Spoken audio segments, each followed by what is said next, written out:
에바리스트 갈로아. 혹시 이 이름 들어보셨나요? 어쩌면 좀 생소할 수도 있는데요. 이 이름 뒤에는요, 정말 영화 같은 이야기가 숨어 있습니다. 천재성, 비극, 그리고 단 하룻밤 만에 역사를 바꿔버린 한 청년의 이야기. 지금부터 그의 짧지만 정말 강렬했던 삶 속으로 한번 들어가 보겠습니다. 자, 시간은 1832년 5월 30일, 파리의 조용한 새벽입니다. 한 젊은 남자가 결투를 앞두고 권총 앞에 서 있어요. 근데 이 남자의 나이가 믿기지 않지만 고작 20살이었습니다. 이 말이요, 그냥 나온 말이 아니에요. 결투 바로 전날 밤 친구에게 쓴 편지에 남긴 한마디였어요. 나에겐 시간이 없다. 대체 뭐가 그렇게 급했을까요? 뭐가 이 젊은 천재를 이렇게 다급하게 만들었을까요? 네, 바로 이 질문이 오늘 이야기의 가장 중요한 포인트입니다.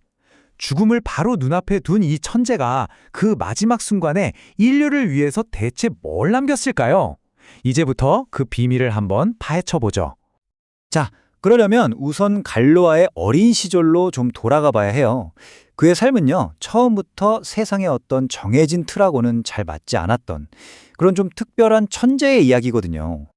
아니, 한번 생각해 보세요. 겨우 14살짜리가 그 당시 최고의 수학자들이나 보던 전문 서적들을 그냥 막 읽어치우는 거예요.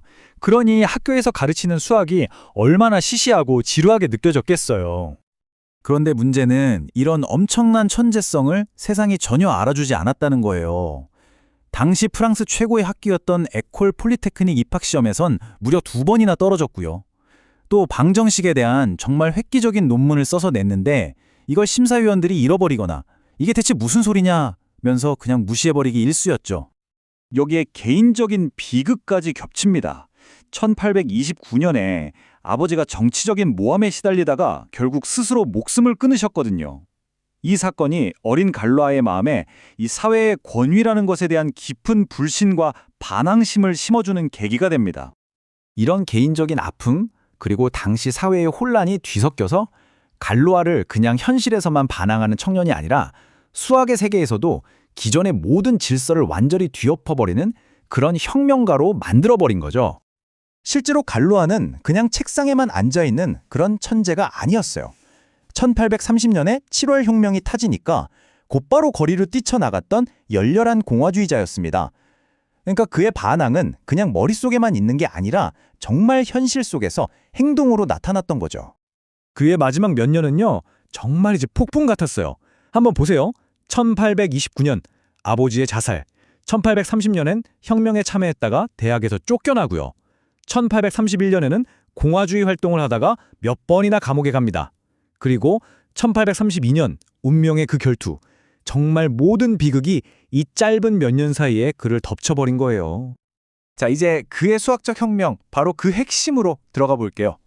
대체 갈로아는 어떻게 300년 동안 그 누구도 풀지 못했던 이 거대한 문제를 풀어낼 수 있었을까요?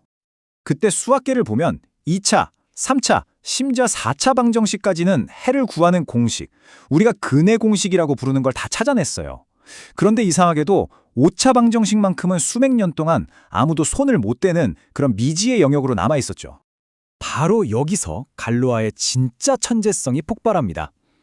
다른 수학자들이 전부 이걸 어떻게 풀지 하고 끙끙댈 때 갈로아는 아예 질문을 바꿔버렸어요. 어떻게 풀까가 아니라 이거 왜 안 풀리는 거지? 근해 공식이라는 게 애초에 없는 거 아닐까? 하고요. 그리고 이 왜라는 질문에 답하기 위해서 갈로아는 아예 새로운 수학의 언어를 만들어냅니다. 바로 굴론이죠. 이게 뭐냐면요. 루빅스 큐브로 한번 생각해 보세요. 되게 복잡해 보이지만 사실 정해진 규칙, 즉 대칭에 따라 움직이잖아요. 굴론이 바로 그런 거예요. 방정식의 해들 사이에 숨어있는 보이지 않는 대칭 구조를 파헤치는 그런 강력한 도구였던 거죠. 그리고 이 굴론이라는 무기로 마침내 증명을 해냅니다. 어떤 방정식이 근해 공식으로 딱 풀리려면 그 방정식의 해들이 이루는 군이 아주 특정한 대칭 구조를 가져야만 한다. 그런데 5차 방정식의 군을 분석해 보니까 바로 그 구조가 아니었던 거예요. 그러니까 그냥 못 풀겠다가 아니라 이러이러한 구조 때문에 원천적으로 불가능하다는 걸 수학적으로 완벽하게 보여준 거죠. 대단하지 않나요? 이렇게 갈로아는 젊은 나이에 세상을 떠났지만 그가 남긴 이 이론은요, 시대를 훌쩍 뛰어넘어서 우리 세상에 아주 중요한 뿌리가 됩니다. 근데 그 과정이 또 결코 쉽지만은 않았어요. 생각해보세요. 갈루아가 죽기 전 날 밤, 그 난리통에 필사적으로 써내려간 원고가 무려 10년이 넘게 아무도 그 가치를 몰라보고 그냥 잊혀졌던 거예요. 하마터면 인류 역사상 가장 위대한 발견 중 하나가 그대로 사라질 뻔했던 거죠. 그가 죽기 전날 밤 남겼던 그 필사적인 메모가 지금 우리가 매일 쓰는 디지털 암호 기술의 핵심 이론이 된 거예요. 정말 놀랍지 않아요? 한 젊은 천재의 머릿속에서 나온 그 추상적인 아이디어가 오늘날 우리의 정보를 지키는 가장 강력한 방패가 되었다는 사실이요. 갈로아의 이 군론은요, 이제 우리 생활 정말 모든 곳에 녹아있다고 해도 과언이 아니에요. 우리가 쓰는 인터넷 뱅킹의 암호 기술, 저 멀리 우주 탐사선이 보내는 데이터의 오류를 바로잡는 기술, 더 나아가서 아주 작은 입자들의 세계를 설명하는 양자 물리학까지. 갈로아의 아이디어가 없었다면 불가능했을 것들이죠. 현대 과학기술의 정말 중요한 기둥이 된 셈입니다.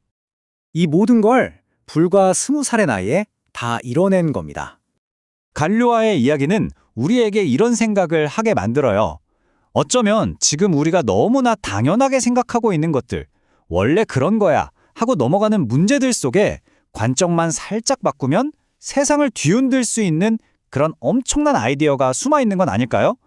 결국 세상을 바꾼 건 완벽한 정답이 아니라 아무도 하지 않았던 위대한 질문이었으니까요.